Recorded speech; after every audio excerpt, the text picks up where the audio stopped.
গুনাহ মাফ করে দিতে পারে। কথা বলেন ঠিক কিনা? আমার বন্ধুরা রে, আল্লামা শিবলি রহমাতুল্লাহ আলাইহি মক্কা নগরীতে হজ করার জন্য গিয়েছে। কাবা শরীফে 7টি পাক দিতে হয়। কথা বলেন ঠিক কিনা? এসব হাবিব আমাদের আছে, জিজ্ঞেস করে দেখেন 7টি পাক দিতে হয়। এই যখন কাবা শরীফ তওয়াফ করতেছে, একজন তরুণ যুবককে দেখলো। আল্লামা শিবলি তার ডান পাশে। এই যুবকটা আমার সাথে দৌড়াদৌড়ি করতেছে আর জোরে জোরে খালি দরুদ শরীফ পড়তেছেন। এইবার আল্লামা শিবলি ডাক দিলে, বাবা গো, তুমি খালি দরুদ শরীফ পড়ো, কারণটা কি? কারণ এক একটা পাকে এক একটা দোয়া আছে, 7টা পাকে 7টি দোয়া আছে। তো সেই দোয়া না পড়ে তুমি খালি দরুদ শরীফ বেশি বেশি পড়ো, কারণ কি? এবার যুবক ডাক দিল, হুজুর, হজের কাজ শেষ হওয়ার পর আপনি আমার সাথে দেখা করবেন, নিরিবিলির সময় আপনার সাথে আমি এই বিষয় নিয়ে একটু আলোচনা করব। এইবার আল্লামা শিবলি ডাক দিয়ে বলেন, তখন আমি যুবকের সাথে যখন হজের কাজ শেষ করলাম, করার পরে বাসার মধ্যে চলে গেলাম। যাওয়ার পরে এবার যুবকের কাছে বসালাম। যুবক তখন আমাকে বলল, হুজুর, খুব খেয়াল করে শুনুন, আমাদের বাড়ি হলো বাগদাদ শহরে। সে সময় তেমন কোনো গাড়ি মোটর ছিল না। আমি আর আমার পিতা হজ করার জন্য বাগদাদ শহর থেকে আমরা রওনা দিয়েছি, মক্কা মদিনায় যাব। দীর্ঘ অনেক দিন যাওয়ার পর হঠাৎ করে আমার বাবা অসুস্থ হয়ে পড়ল। এইবার আমরা একটি বাড়িতে আশ্রয় নিলাম। আমার বাবার শরীরটা জ্বর আস্তে আস্তে দুর্বল হতে লাগলো। হঠাৎ করে সন্ধ্যা যখন হয়ে গেল, আমার পিতা দুনিয়া থেকে বিদায় নিল। বিদায় নেওয়ার পর আমি তখন আমার পিতার চেহারার দিকে তাকায় দেখি,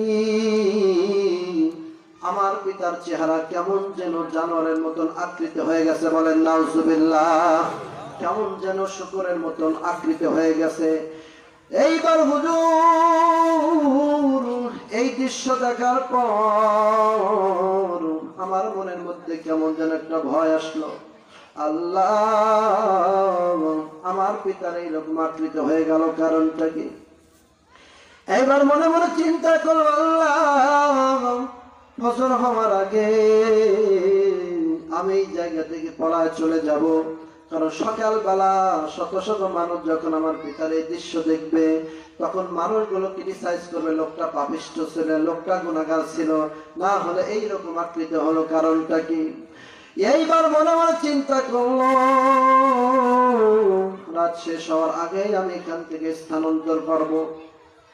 এবার যুবক একটি চাদর দিয়া তার মৃত পিতাকে যখন ডেকে রাখলো, রাখার পর পাশেই তিনি ঘুমায় আছে।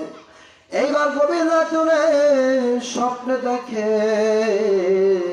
এত সুন্দর চেহারার একজন মানুষ, জিন্দেগিতে এত সুন্দর চেহারার মানুষ দেখি নাই।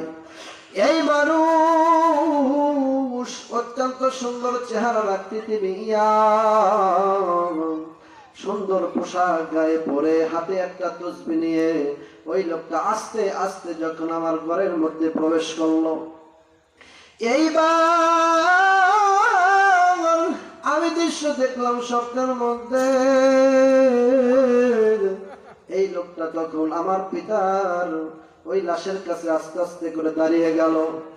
দাঁড়িয়ে যাওয়ার পর চাদরটা যখন উঁচা করলো, উঁচা করার পর ওই লোকটার হাতটা ওই লাশের উপরে যখন একটু রাখলো, রাখার সঙ্গে সঙ্গে ওই মানুষটার চেহারা আগের চাইতে অনেক সুন্দর উজ্জ্বল হয়ে গেল। বলেন সুবহানাল্লাহ।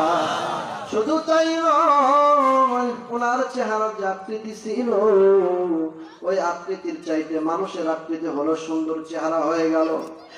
এবার আমি স্বপ্নের মধ্যে হুজুর আপনি কে, আপনার পরিচয় দিন। এবার ডাক দিল, আমি সাধারণ দুনিয়ার কোনো মানুষ না,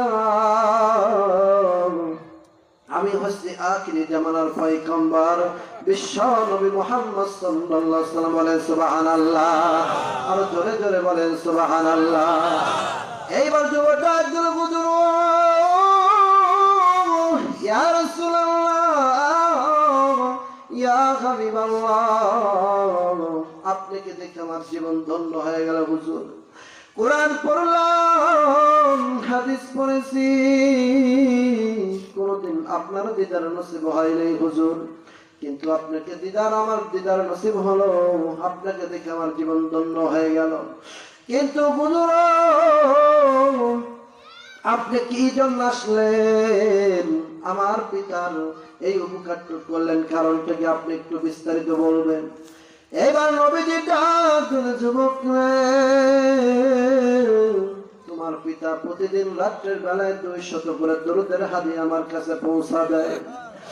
এই 200 বার দরুদ শরীফের হাদিয়া আল্লাহর রহমতের ফেরেশতা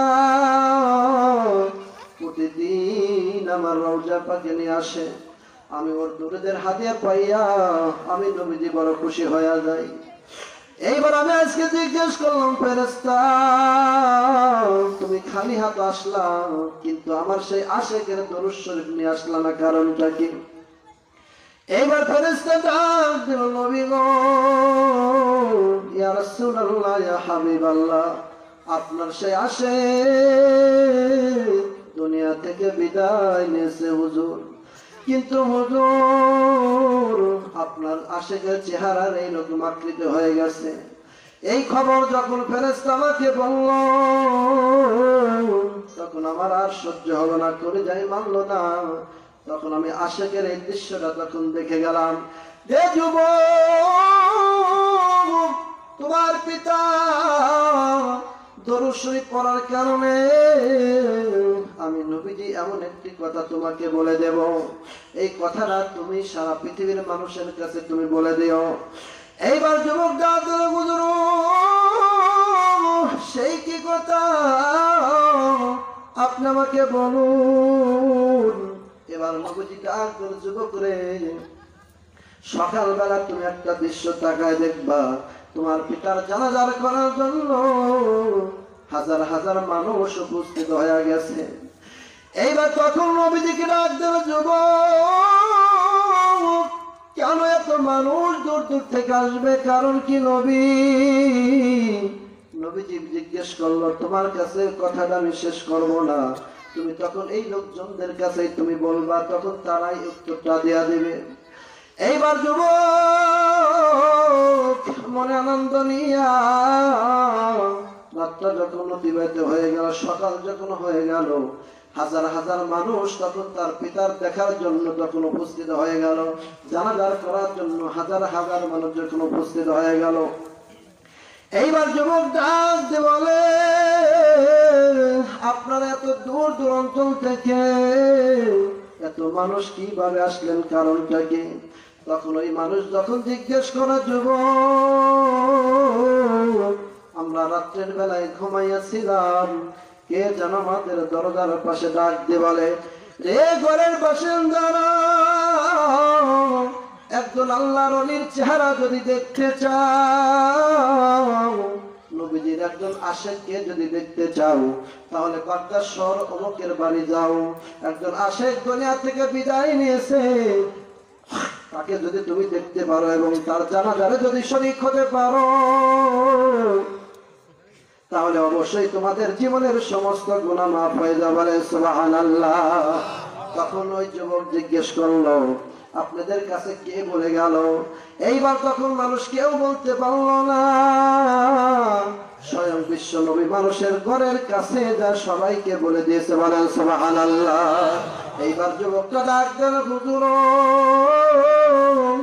আমার পিতা 200 বার করে দরুদ শরীফ নবীজির কাছে পৌঁছায় দিত, এত মহব্বতের সাথে দরুদ শরীফ পড়তো। এই 200 বার দরুদ শরীফ পড়ার কারণে আব্বা আমার পিতার যদি এত মর্যাদা পায়, আমার পিতার এত সম্মান যদি আল্লাহর পক্ষ থেকে পায়, এই জন্য আমি বেশি বেশি হুজুর আমি দরুদ শরীফ পড়তেছি। বলেন সুবহানাল্লাহ। আল্লাহুম্মা সাল্লি